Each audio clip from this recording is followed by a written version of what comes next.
All right. Often for screening of the study, we will often will conduct in two stages. The first one is to screen the title and abstract for relevance to your research question. Yeah, to your research question. And then in the second stage, we screen for full text. Full text. We screen the full text of the remaining studies in round 2. Okay, so I would say round 1 and then round 2. Okay, often after two rounds, then you will have a number of study we call included study. Okay, often after 2 rounds we have included study. Are those studies that you want to use for further data extractions and analysis. So something else I'd like to mention is it's very important that you keep all of the information about how many studies that you found, how many that you screen out, and how many that you keep for final analysis. Often we will use a Prisma diagram. This is very important because it shows transparency in study selection. So to have I'll show you what is Prisma diagram. So Prisma diagram, or they call it Prisma statement. You go to Prisma statement like this, and you will see that there's a list of a few documents that you can download as a template. Okay, but to show you an example, if you click on statement, I will randomly select one, very randomly. If you look at this, this is a Prisma diagram. You see that the sources, and then how many records screened, how many records excluded, how many sought for retrieval, which is full text retrieval, and when you screen the full text, how many that you keep, and how many you excluded, and what is the reason for your exclusion. So you need to keep all of these numbers, and you need to use a template in the Prisma statement. You just need to replace the numbers and the reason for exclusion, things like that. And you need to report this Prisma flowchart to show the transparencies in your literature review. Okay. Again, you can download the template for that by going to the Prisma statement website. There's a template in the docs version, Microsoft Office. Okay, you just download it, something like this, diagram, thing like that. Okay. Okay.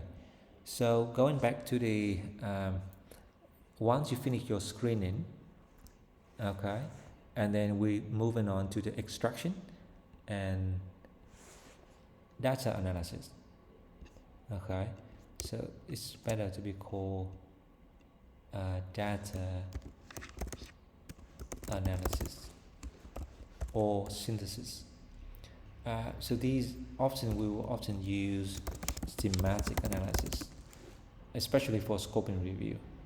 Okay, schematic analysis, which basically means we code and we group studies by common themes, methodologies of finding. It depends on your research questions.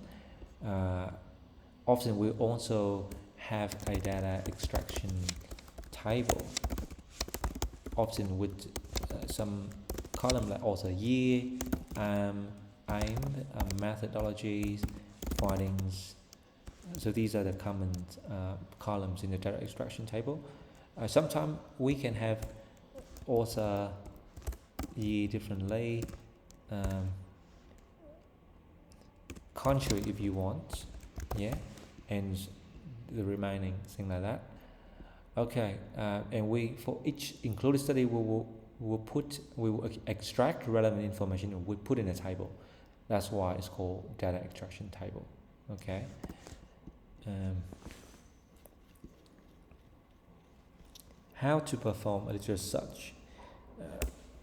Because of the time constraint, I probably will quickly move on. But for any search database, often you need to determine the search terms. Okay, you need to determine the search term, determine search terms, or sometimes we call it keywords.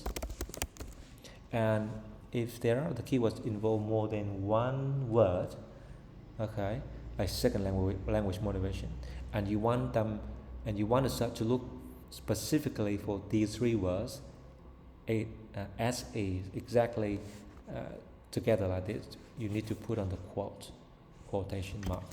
Okay, but if it doesn't matter if second appear in one place and language motivation appear in another place, we will just we don't have to use quotation mark. But if you want them to appear together, use quotation mark. Something else you need to know is and, or, and not. So and is basically mean two keywords must appear in the document, or is it either one or the other one? All right. So these can be, you can learn more about these by Google on the website, on the internet. Okay. So for writing a literature report, it's basically like a research paper. Okay. It has the introduction where you state the purpose, the objective. Also, you need to state something else is the background. Yeah, you want to have the background. What is the topic about? Okay. What are the gaps too? Why are you conducting this literary review? Okay.